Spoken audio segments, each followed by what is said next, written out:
نحمده ونصلي على رسوله الكريم أما بعد فأعوذ بالله من الشيطان الرجيم بسم الله الرحمن الرحیم.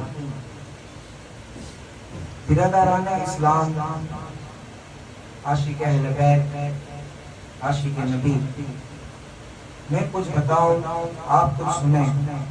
اس سے پہلے آئیے ہم اور آپ مل کر دونوں عالم کے مالک و مختار، سید ابرار، شافع محشر، دونوں عالم کے رہبر، دونوں عالم کے مالک و مختار رب تعالیٰ جسے اپنی مقدس کتاب میں کہیں یاسی کہتا ہے، کہیں طٰہٰ کہتا ہے، ایسی مقدس ذات اقدس پر درود شریف پڑھے اللہم صلی علی سیدنا مولانا محمد وعلی آل سیدنا مولانا محمد وبارک وسلم.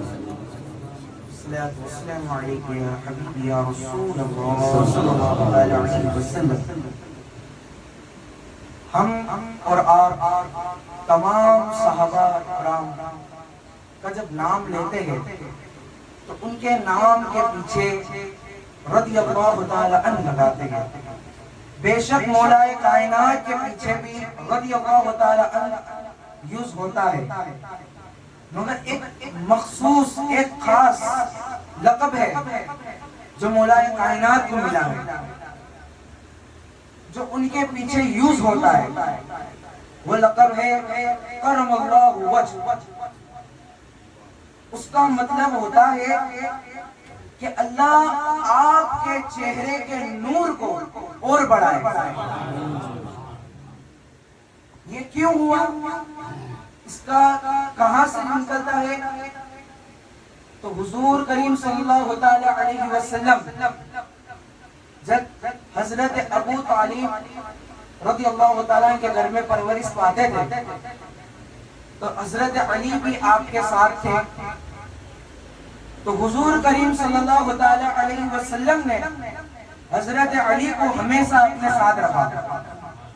آپ سب سے چھوٹی عمر میں ایمان لانے والے حضرت علی، سب سے چھوٹی عمر میں ایمان لانے والے حضرت علی. جب جبرائیل علیہ السلام حضور کی بارگاہ میں وضو کا طریقہ لے کر آئے، نماز کا طریقہ لے کر آئے، آپ کو پریکٹیکل کر کے بتایا گیا، آپ نے وضو کیا، آپ نے نماز پڑھی، پھر وہ طریقہ آپ نے سیدہ ماں خدیجۃ الکبریٰ رضی اللہ تعالی عنہا ان کو بتایا. آپ نے ان کو بتایا کیسے وضو کیا جاتا ہے، کیسے نماز پڑھی جاتی ہے. پھر آپ دونوں کے بعد جس نے سب سے پہلے وضو کیا اور سب سے پہلے اللہ کی بارگاہ میں سجدہ کیا، سب سے پہلے نماز پڑھی، وہ ذات صرف ایک ہی ہے. اس ذات کا نام ہے سرکار سیدنا مولا علی کرم اللہ وجہ الکریم. اور اس سے آپ نے اتنا نور، اتنا فیض حاصل کیا ہے، آپ کی شان اتنی بڑی ہے کہ سرکار کے بعد خدیجہ الکبریٰ نے یہ طریقہ آزمایا، اس کے بعد سیدھا ڈائریکٹ حضرت علی نے یہ طریقہ کیا.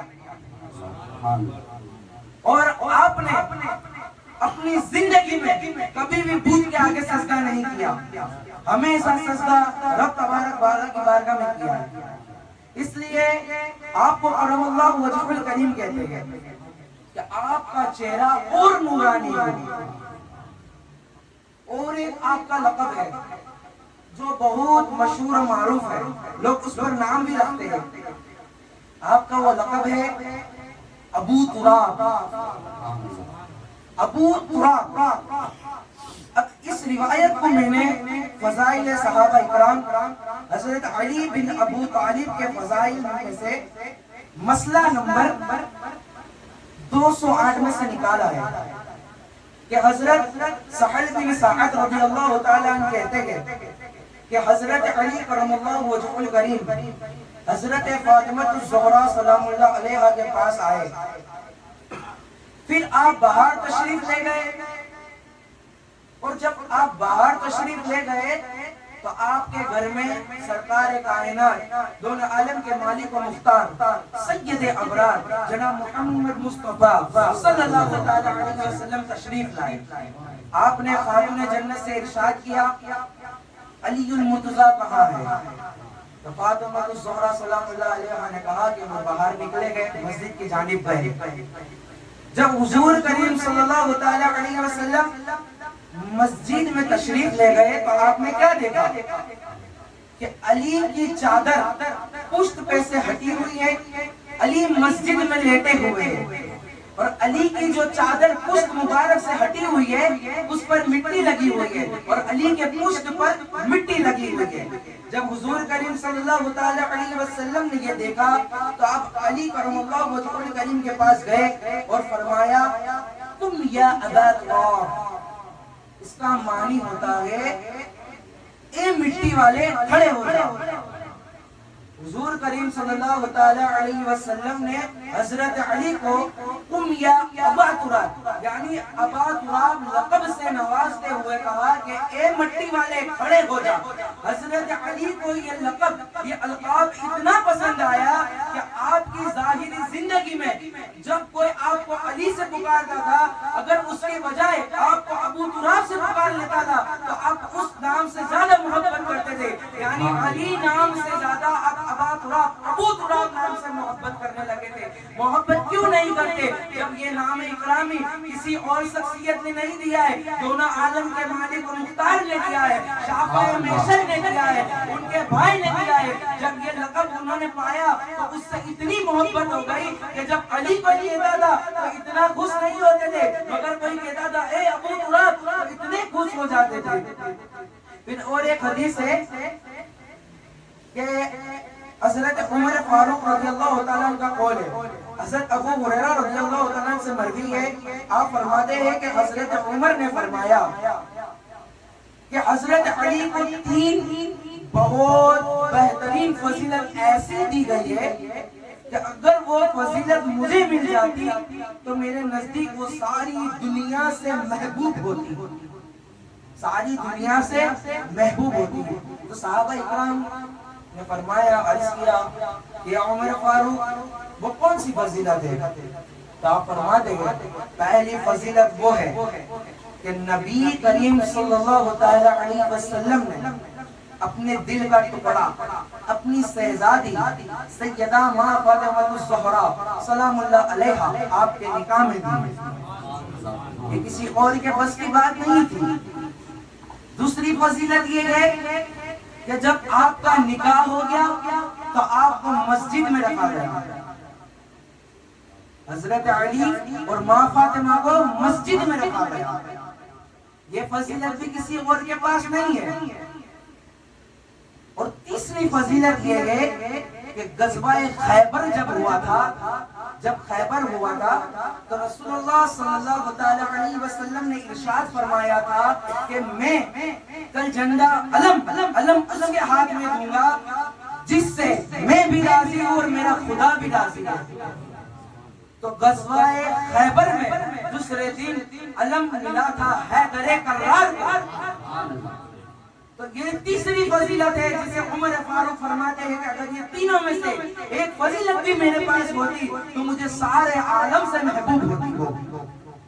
اور ایک حدیث ہے جامع ترمذی جلد نمبر 2 میں حضرت ام المومنین حضرت عائشہ رضی اللہ تعالیٰ عنہ سے پوچھا گیا کہ حضور نبی کریم صلی اللہ علیہ وسلم کی سب سے زیادہ کس عورت سے محبت کرتے ہیں؟ تو ماں عائشہ صدیقہ نے جواب دیا کہ حضور نے کیا فرمایا؟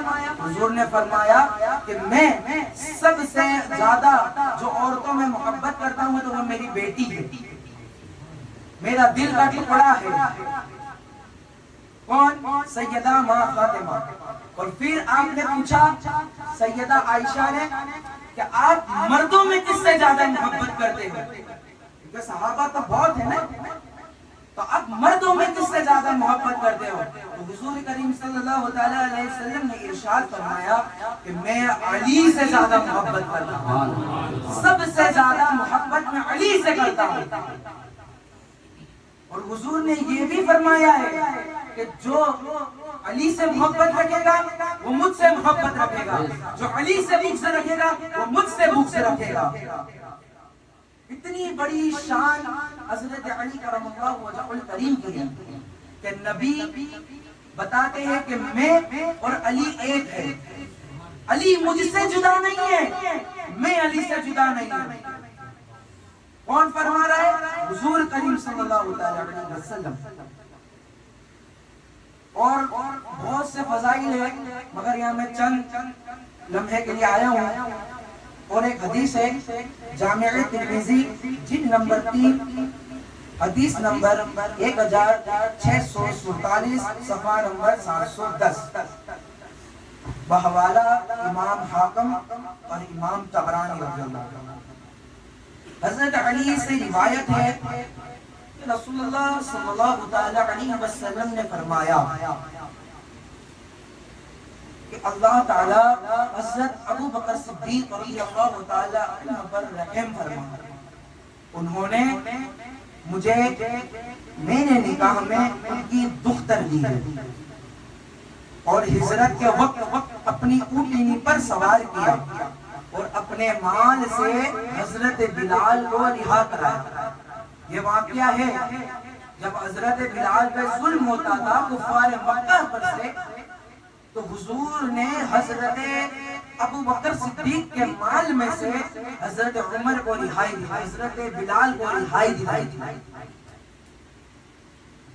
اور حضور آگے فرماتے گئے کہ اے اللہ حضرت عمر پر رحم فرما, وہ حق کہتے ہیں اگر کہ کسی کو کڑوا لگے. حضرت عمر حق کہتے تھے, کسی کو کڑوا لگے کسی کو کچھ بھی لگے وہ حق کے ساتھ تھے اور وہ ہمیشہ حق کہتے تھے. تو اس لیے ان کا کوئی دوست بھی نہ تھا سوائے 4 یار کے. اب آگے حضور فرماتے ہیں کہ اے اللہ عثمان پر رحم فرما. حضرت عثمان غنی رضی اللہ تعالیٰ کی بارگاہ میں کہتے ہیں کہ عثمان پر رحم فرما کہ وہ اتنا پاکیزہ ہے, اتنا حیا والا ہے, اتنی شرم والا ہے کہ فرشتے بھی اس سے حیا کرتے ہیں. اور پھر آخر میں آپ نے کیا فرمایا بتائیں؟ حضور نے فرمایا اے اللہ تو رحم فرما علی پر. اور پھر احسانات نہ گنائے, کیا کہا یا اللہ حضرت علی جدھر رخ کرے تو حق کا رخ ادھر کر. یعنی جہاں جہاں علی کا رخ ہے وہاں وہاں حق ہے. جہاں علی کو پایا وہاں حق کو پایا, جہاں حق نہیں وہاں علی نہیں. حق علی کے ساتھ گئے, علی حق کے ساتھ گئے. حضور نے فرمایا تھا کہ قرآن علی کے ساتھ گئے اور علی قرآن کے ساتھ گئے. میں علی کے ساتھ ہوں, علی میرے ساتھ گئے. اور کیا چاہیے دلال علی پہ کہ حضور نے فرمایا میں بھی علی کے ساتھ ہوں, قرآن بھی علی کے ساتھ گئے, حق بھی علی کے ساتھ گئے, اللہ بھی علی کے ساتھ گئے, ہر کوئی علی کے ساتھ گئے. اس سے مجھے ایک شعر یاد آتا ہے جو ایک بہت بڑی شخصیت ہے اشرفی خان قاضی, جن کو سرکار کلا کہتے ہیں.